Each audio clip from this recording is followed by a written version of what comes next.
Good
evening, everybody. We might get started. If you'd like to take a seat, Emma. Yes, definitely.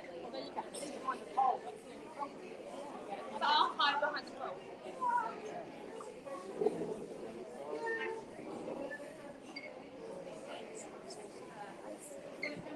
I'll be back. Back in a second, guys.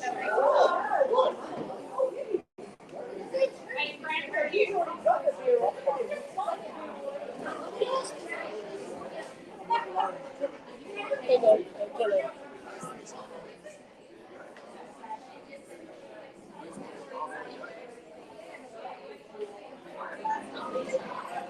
What's wrong with the rock house? Oh, I mean, Queensland is not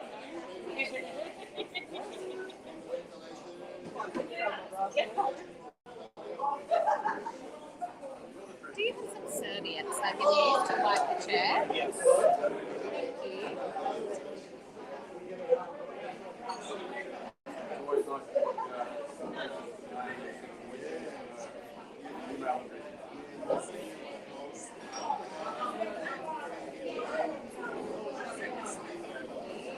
Thank you.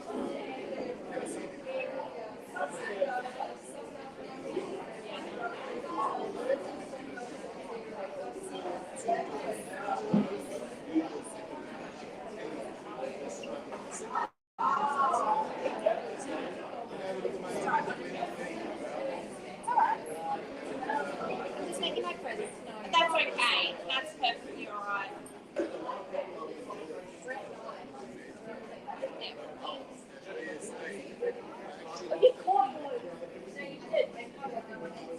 evening, everybody. I'd like to welcome you all along to our networking event this evening. Can everybody hear me okay?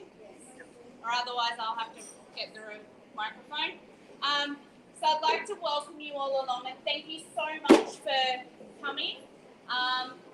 We are holding these events all over the states at the moment. If I can, one second.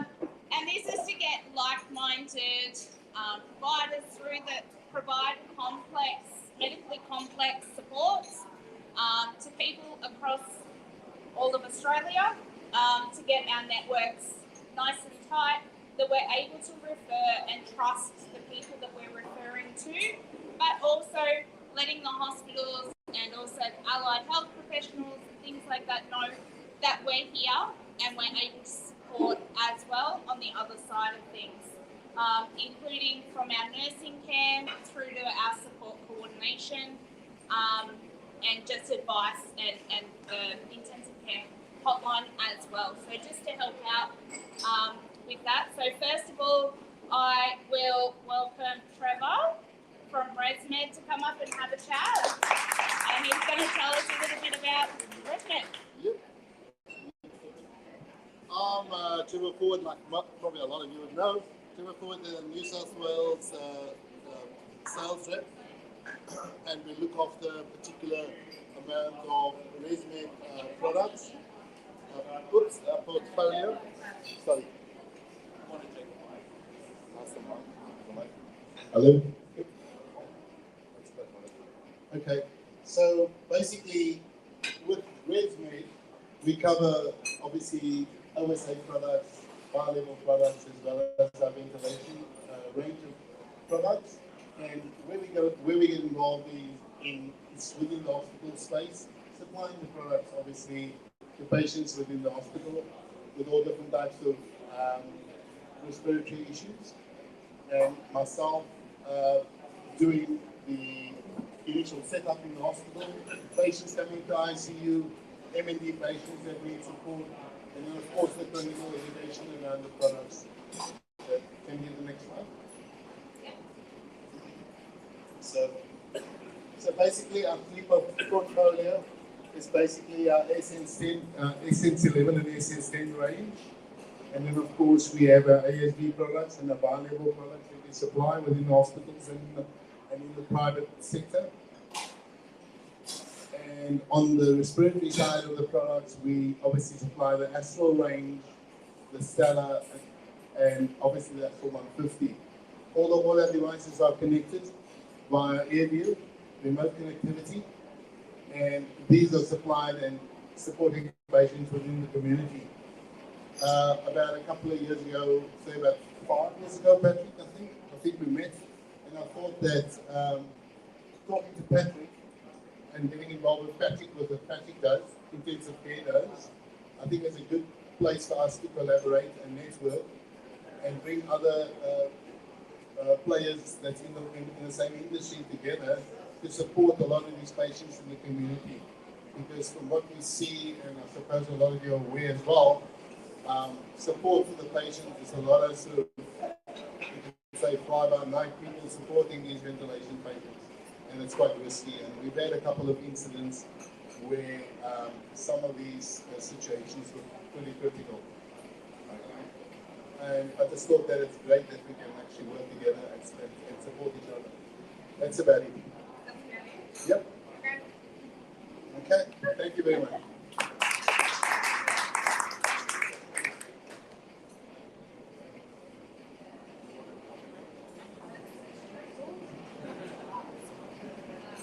Okay, so we'd like to welcome Dion to come and talk about our nursing services. Thanks everyone. I don't have a PowerPoint, so sorry about that. And I apologise up front, I'm not a great public speaker, so please bear with me. Firstly, I'd like to thank you all for coming and spending a few hours with us. Really appreciate you taking time out of your busy schedules, etc. time of year already where there's Christmas parties and so forth. So thanks so much for coming in and spending your time with us and having a listen to some of the stories we've got to tell, and hopefully you make some really good connections here tonight with the other people in the room. So I'm Dione. I am the Clinical Service Manager for Kids Care at Home, and that's really just, I suppose, a fancy name for a jack of all trades.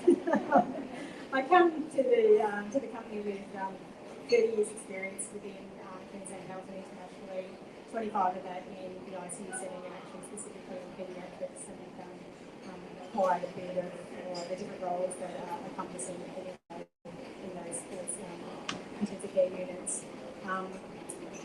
My intensive care at home journey started in about 2018, so quite some time ago now. 2018 for my family and I was a fairly tumultuous year, 2019 as well. We had some pretty heavy moments in the family with medical issues. What I found during the journey, my son is multiple had a possible cardiac arrest and heart failure and all the debauchery that went with that, was that I kind of felt like I was just being brought along on the journey with the right people coming into our world at the right time to help us through these settings. So with each horrible situation that happened, it would just be that the right person had entered our lives and helped us get through what was happening next in our lives.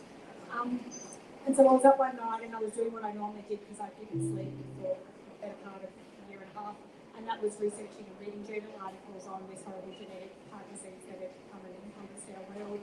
And a bit of a came up, and it was intensive care at home. And it caught my eye, and I thought, well, I've never heard of that. That sounds pretty interesting. So I had a little look and I read up on it, and I thought, oh my goodness me, this is amazing. This is something that's really needed. As part of my role as a NUM in ICU, we would often, transition patients home, and in paediatrics, that burden generally goes to the family to learn about ventilators and tracheostomies and how to care for not only their child as a child, but also to be their medical professional as well. And I thought, oh, that's amazing. What an amazing service.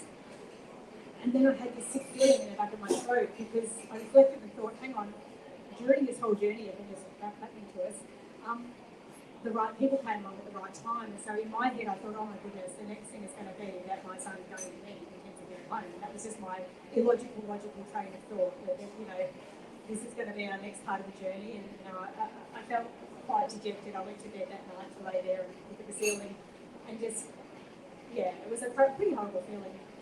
I got up in the next morning and I had reflected quite a bit overnight, and I thought, actually, this is a good thing. Because now I know that if this is the journey that we end up going on, intensive care at home exists, and they're doing this stuff already. And so if that's the pathway that my son goes down, I'm not going to be expected to be the expert looking after him at home. There's people that are doing that as a company, and there's going to be support there for me.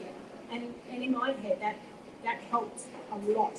And I actually thought to myself, okay, well, I pop that in that box there. Now I know that if that's a bad thing that happens, this is the company I go to. I put it on my favourites list. It was up there with all the journal articles, and I thought, okay, that's great, all done. And I'm happy to say that the next year or so, it was a better part of the journey, and my son successfully got his heart transplant, and touch wood, wherever there's wood, he's living his best life at the moment.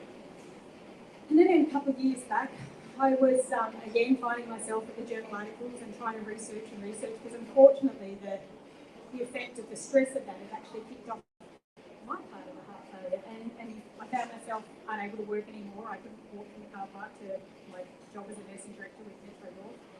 And I found myself back at home researching, how do I keep myself alive for these kids? What can I do? What drugs are out there? What are the things?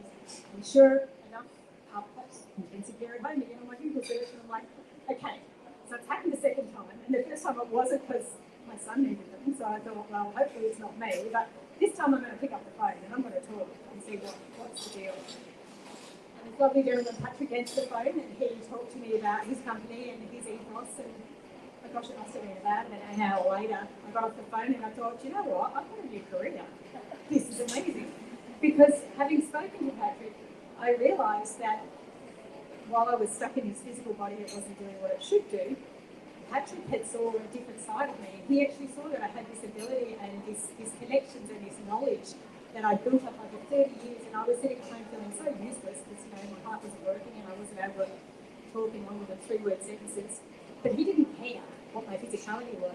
He just wanted me for my brain, which is great because no one's ever wanted that. It's not one of my high points. But, you know, he saw more in me and sort of said, hey, we want to open up in Queensland and I think you've got what it takes. And in all honesty, I think, you know, in reflection, I think that every time that the Care at Home came up was for me to go on this part of the journey. And for me, I got this renewed vigour in life because, you know, as cliche as it sounds, I'm a nurse because I care. I'm a nurse because I want to care for people and make people feel better. And all of a sudden I had this opportunity to keep doing that despite my physicality. And so the journey began. And so for about a year and a half, I've probably spammed most of you on email talking about how wonderful our service is. And have been lucky enough, pardon me, probably for about the last year now to have some clients that we are able to care for. We've really successfully shown what we can do with advocacy care at home by bringing home, you know, one of our first Queensland medically complex clients who left hospital 3 months ago with the care of the advocacy care at home nurses and hasn't had to go back. And I didn't really think that was such a big deal because, you know, he's got ICU nurses working and looking after him admittedly 12 hours a day. But I went back to the hospital just recently because they referred another patient, and I sat in the room with the same stakeholders that had referred this client to us, and they just went, oh my God, I'm so glad you're here. Thank you so much for what you've done. And I'm like, that's not my job, but I'm not going to talk about it. They're like, we have never had a client transition home that's been complex care that hasn't bounced back in 2 weeks. And he's been home now for 3 months. And I'm like, okay, actually, that's a pretty big deal. You know, we've only got 2 KPIs that are major KPIs in the company. One is to fill all our shifts so that our clients don't go without nurses. And the second is no unnecessary or unplanned returns to hospital. And I take it for granted that that's what we do, but that's what we do, and that's the difference that our intensive care nurses are making. They have the skill, the ability to see the problems before they begin. They're preventing these issues from occurring. And we work hand in hand with support workers, we work hand in hand with allied health, and we all bring to the table something really important to help these clients achieve what they want, which is they don't want to go back to hospital. I'm sorry for those of you that work in hospital that are here tonight, but they really don't like you. They don't want to go back. I was one of them too. They didn't like me either. They like being at home. And as I was saying to some of the nurses in the corner, we've had clients that have gone home in palliation. You know, they've been told by the hospital that's it to be done. And they go home to live out their lives, and 8+ years later, we still have those clients with us today. The difference that it makes having these clients home in their own environment where they're value adding to their family, to the structure, their hierarchy of their world. They've got their dogs and cats sleeping on the bed with them, and they have purpose in life again. Of course, they have their medications and all the rest of it that is helping to keep them alive, but it's just the difference that these clients being home and then also being home with the right care and the right provision and the right preventative care. Nurses aren't magic, but we can certainly do a really good clinical assessment and you can see some problems before they begin. And, you know, there's not a nurse in this room who doesn't know the smell of pseudomonas, right? And we're just not, you know, for us, it's a call to the GP to say, hey, something's going on here. It's not waiting until that client gets unwell and then needs a transfer to the hospital and sits in ED for 8 hours and goes through that whole process. We're preventing that. In fact, we did do a formal service in New South Wales where we had a contract with New South Wales Health as an emergency department bypass service, where our nurses would go out to nursing homes and so forth, but just to help clients with there's gastric tube problems and, you know, enjoying catheter problems. These clients would normally have to get an ambulance, go to the hospital, sit in ED, get the changes done, and, you know, everyone knows that old people in ED fractured nerves aren't great for their life and longevity. But we were able to provide that service and use community services such as phone X-ray services and prevent all of that horror for these patients to occur. And for me, that's the things that makes me get that feeling in my tummy. That's the reason I became a nurse, and that's the thing that makes me tick, makes me feel like I did a good job today, I did the right thing, I did the right thing for So, pardon me, so I'd have to say that this is probably a job that's probably given me the most amount of job satisfaction I've had in my whole 30-year nursing career. I love to challenge Patrick. Patrick also loves to challenge me, but that's what makes it a really good service, because without that we don't get growth and we don't get improvement. So again, thank you for coming, thank you for hearing about us and you know, having a conversation about us. If you think you've got clients that could do with, you know, even just a conversation to say there are other options than maybe what we've got at the moment, be more than happy to come out and meet them and say, you know. So yeah, that's me. Thank you.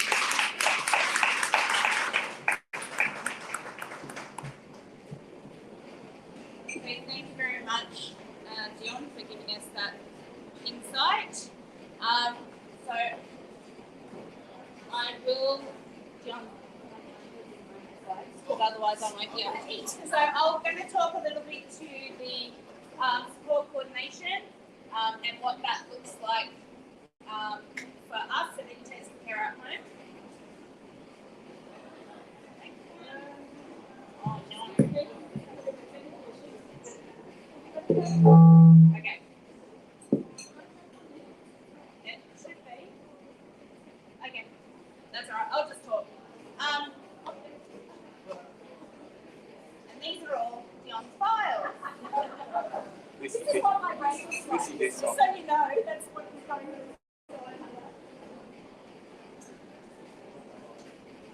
on. So I will talk a little bit about the support coordination side of things. Some of you I've already spoken to in the room, some of you may already know me. So Intensive Care at Home decided to take on support coordination just within the last 12 months because we were noticing quite a bit that there was support coordinators didn't really know what they were doing when it comes to a lot of the complex clients. And I'm not saying all support coordinators, believe me, there are some really dynamic ones out there and I do not know everything. There's not enough room in this brain for that. So we were finding that a lot of people were being exited without any or some of their supports that they really needed. So we've just been coming in and consulting from hospitals or from homes around what people need, linking them in with the community, OTs, physios, that sort of a thing, then linking in with the hospitals and then discussing it all together to make sure that we've got a really dynamic plan for that person to leave the hospital with, whether that's got equipment that's being ordered, that type of thing. So I am not from a clinical background, but I have an entire nursing team that I do draw from, and also all of the allied health professionals that we work with. So quite often I'll come back to the office and we're 100% remote. So I'll call up Dion, I'll call up Patrick and I say, I've just had an intake or an inquiry with a possible NDIS participant or a future NDIS participant. They've told me about this really rare disease that I've never even heard of and I have no idea where to start.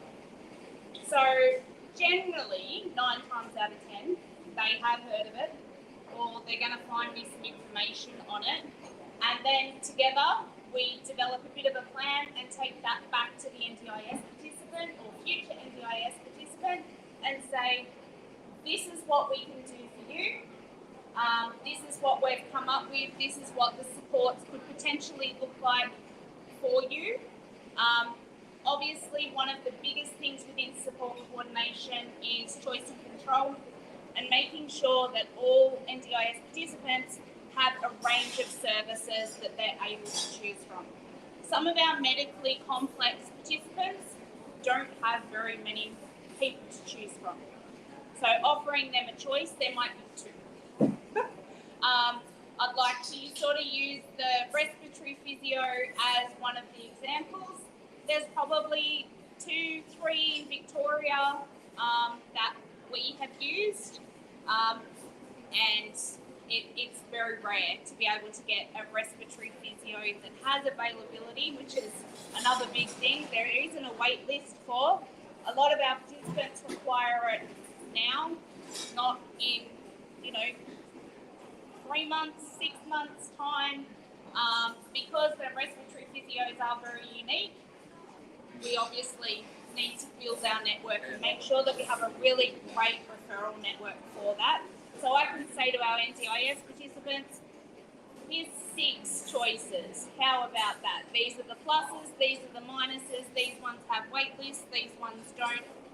How about that for choice? And that I don't have to go searching for them is the other thing. So one of the biggest things is because of the complexity of some of our participants or people that we're supporting, patients from hospitals, is the community might not have those specialists that they would in or access to those specialists that they have in an ICU ward. So I need to try and match that person in the community. We have worked very, very closely with a lot of other providers as well for support coordination. So if a participant can have 10 support coordinators if they want to. I don't recommend it. It gets really confusing if you get any more than 2, but they can. So one person might specialise in housing. I don't specialise in housing, so I would be reaching out to someone and saying, I need help on this because that's not my forte. So we link in, we'll work together. Either one of the coordinators may withdraw supports, they may stay on, and they may continue to work together. So I guess for myself, this evening is really about collaboration, getting to know some of the amazing people that are here in Queensland. We do have participants here that we do support coordination for, and also within the community that have nursing care, and we just want all of the best people that we can refer onto, and making sure that that network is really strong for the people that we support. Does everybody sort of know what support coordinators do? I mean, it's relatively self-explanatory in the title,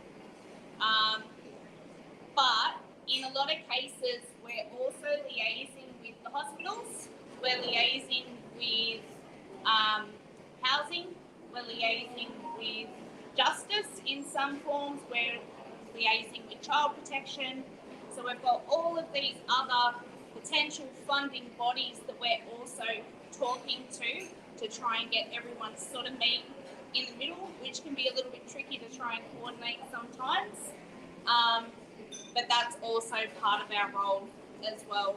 We've found that the NDIS will try and give level 2 support coordination to a lot of our complex participants. Technically, it should be under a level 3, which is for your more complex people. So one of the definitions is that a level 3 support coordination is liaising with multiple agencies such as justice, child protection, housing. We might not be liaising with them, and that's usually who you'll get complex funding, NDIS funding for. But for medical participants, we're liaising with the hospitals, we're liaising with the community, we're liaising with other funding bodies to try and get the supports, because not all the time their NDIS is going to cover everything that they possibly need. So it takes a lot more than just NDIS funding to assist someone to integrate back into the community properly. So that's essentially what we're doing at the level 3 support coordination level. Level 2 is set up and designed so that you can teach and assist the person to be able to implement their own NDIS plan. A lot of the people that we are supporting, that probably won't be possible, or it's going to take a lot longer than, a couple of years for that to happen, or at all. So I guess that's pretty much what we're doing with intensive care at home. I've worked with a couple of support coordinators here in Queensland and just had a chat with them about different tactics that they could take to assist participants in try this to get that person out of hospital. We've had, many conversations with different people to try and, assist, and all of that has been at no cost to the company.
Can you hear me okay?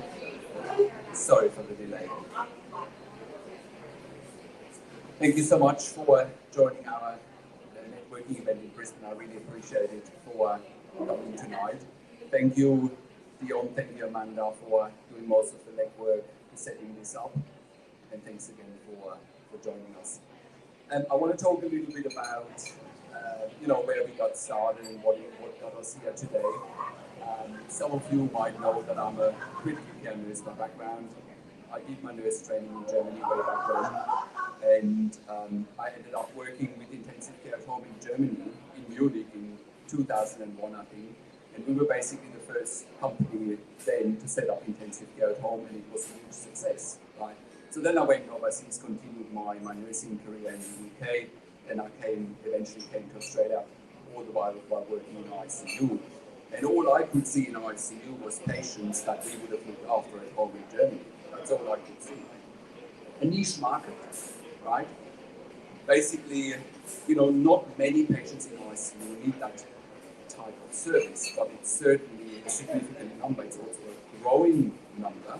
Because I think, Dion and Amanda, you mentioned, patients with MND, spinal injury clients, patients with cerebral palsy. I mean, our resonate Löwenstein grant, and when you know what type of patients are out there, but there's also an element of what we've always focused on. There's also an element of end-of-life care at home for ICU patients. I believe palliative care in ICU is extremely important. And if you ask if you ask patients and families where would they want to approach end of life, 75% want to die at home, and in Australia, less than 15% actually do die at home. So, are we really serving our population when it comes to end of life? I don't think so. We are certainly making a difference there when it comes to improving quality of life, and in some instances, quality of end of life in a home care setting. Fast forward, so I started the business in 2012, and I also want to mention something here.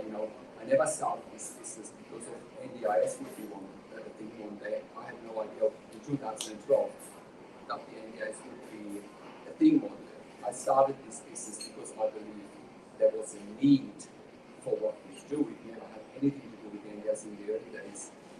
We got funding through the TAC in Victoria. I'm not sure that people here are familiar with the TAC in Victoria, the Transport and Accident Commission. The equivalent here in Queensland is the NIISQ. Don't know what that stands for, but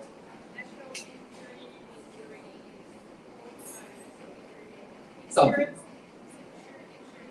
Right. And that was sort of the gateway for us in 2014. It took a couple of years to open the doors, but that was sort of the gateway in 2014 to prove our concept. Because prior to that, when I was going out there to ICUs trying to open the doors, I was told, well, you can't do this at home. And I said, well, we've done this at home in Germany way back when. It was never a question to me that it wouldn't work. We just needed a client to prove our concept. And our first client in Melbourne at the time was a C1 spinal injury client who was looked after by support workers at home. That's a ventilated client with a tracheostomy, looked after by support workers at home. And of course, he bounced in and out of ICU because they couldn't keep him home. And the TAC eventually came to us, and also the ICU came to us saying, hey, we've heard of your service. We've got a big problem here. The client doesn't want to be here. We don't have a bed space for him. And someone's paying double for an ICU bed than we would charge at home. So in my eyes, that's a win-win situation. So anyway, we started with this client, and we proved our concept in no time. When we worked with this client, we never went back to us. And that's what Dion said earlier. What do we measure in our service? There's two things we measure, not more than that. One thing we measure is, have we got all shifts filled? And number two, are our clients at home? Because if they're not at home, we don't have a business. Our name wouldn't be worthwhile, right? So that's pretty much all we focus on. And the reason we can focus on that is simply that, I believe we can select our staff. We want a minimum of 2 years solid ICU or ED experience, ideally with a postgraduate critical care nursing qualification. That's what we focus on. I don't have the exact stats, but I do believe 75% roughly of our nurses have critical care qualification. That's very similar to what ICUs have. So I think we can proudly name our service intensive care because it's not a fancy name, it's not a marketing gimmick, it is actually what we do, right? So, and I think we have really changed and transformed lives over the years. From families that were really living in ICU, that were absolutely traumatized by their experience, going back home to a stable, predictable environment where they can actually start living their lives. We have some clients where both parents could no longer work because they were either full-time carers at home or they were bouncing between ICU and home, right? And some of them, I believe, we saved from going into poverty, right? Because all of a sudden they were able to go back to work again. Like I said, I think we really transformed some lives over the years. Another thing that I forgot to mention in the beginning, I really want to thank also not only our nurses on the road that are out there right now as we speak, like looking after the growing number of clients in the community, whether it's now in Victoria, New South Wales, and also now in Queensland. Really big thank you to our new systems. Also, big thank you to all the people that are working tirelessly in the background, which is our admin team, whether it's our nursing admin team, whether it's our boss admin team, whether it's our finance team, whether it's our HR team. Nothing would happen without them. So there's so much work going on in the background that I can't stress enough. The work they're doing almost around the clock to keep the patients at home, keep the clients at home, and have that predictability of clients, because that's what they're looking for. They want to be at home, predictable. I want to bring, level. Another thing that we obviously learned over the years, which is where I want to quickly tie in with what Amanda said. Some of you in this room would be well aware of funding constraints in the community, especially around the NDIS. Now, from my point of view, it's a perceived funding constraint, right? Because funding for our service, and I know a lot of you in this room know that there's sometimes support workers looking after regulated clients in the community. In my mind, that is very often a death sentence, and I have evidence for backing up what I'm saying here, right? And we never had an issue with funding for our NDIS clients with the right NDIS support. It's never been an issue, right? Which is why we eventually went down the track of hiring Amanda to provide this service in-house, because it has been very much hit and miss over the years with the NDIS support coordination side of things. It's never been hit and miss with the right NDIS support coordinator. The NDIS at the end of the day is an insurance scheme, and just like any other insurance scheme, if you tick certain boxes and if you provide the evidence, then funding will follow. Right? So that's certainly something that we've seen over the years. What we've also seen is on the other extreme, with the wrong NDIS support coordinator, the patient can die, and people have died because of lack of funding for critical care nurses, and people have died with the support worker model. And obviously we're very opposed to that, because we know of at least 5 or 6 clients over the years in the community that have died because of the support worker model. And if the NDIS wants to continue going down that track, there will be more casualties along the way. We believe that we now have infrastructure that our clients need to be safely looked after at home, critical care nurses 24 hours a day instead of the support worker. The other thing that I want to say on that note, our service is actually evidence-based. So what do I mean by that? When you look at our website at intensivecare@home.com, there's a section where it says the mechanical home ventilation guidelines. So when you look at this section, it's research that comes out of Germany when intensive care home first started, that it's only safe to look after a patient at home on a ventilator, plus minus tracheostomy, if you have a team, a 24/7 team of critical care nurses with a minimum of 2 years critical care nursing experience. So it's evidence-based. The NDIS can't tell me that the support worker model that clients have died and we have evidence for that is evidence-based. I'm just putting that out there, that in healthcare or in disability care, we should be going back to evidence-based care and not to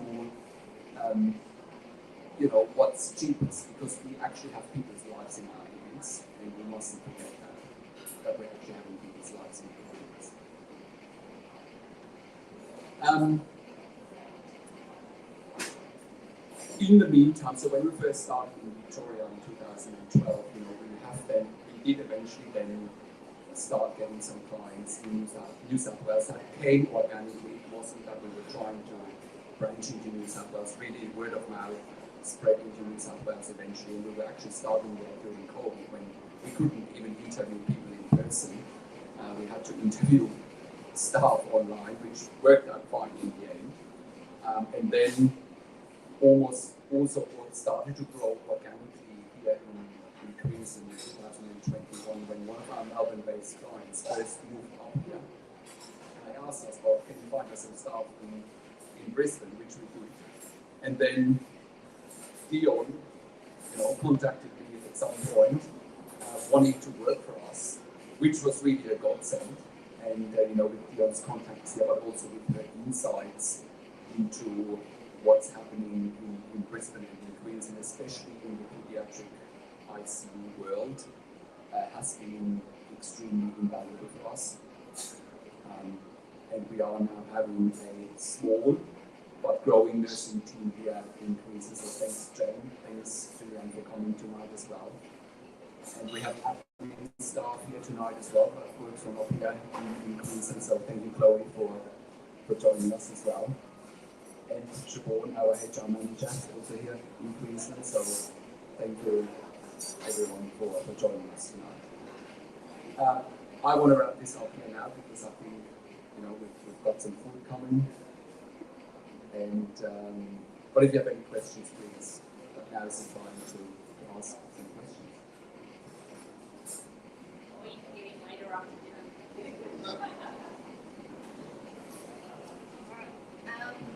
So thank you very much, Patrick. So he's just going to sort of mingle a little bit until the food comes out. It won't be too long. Patrick, we thought we'd probably talk longer than that, so we had allowed time. So the food should be out in the next sort of 10 minutes or so anyway, but please chat amongst yourselves, or if you've got any questions, come and grab one of us. More than happy. Thank you so much all for coming.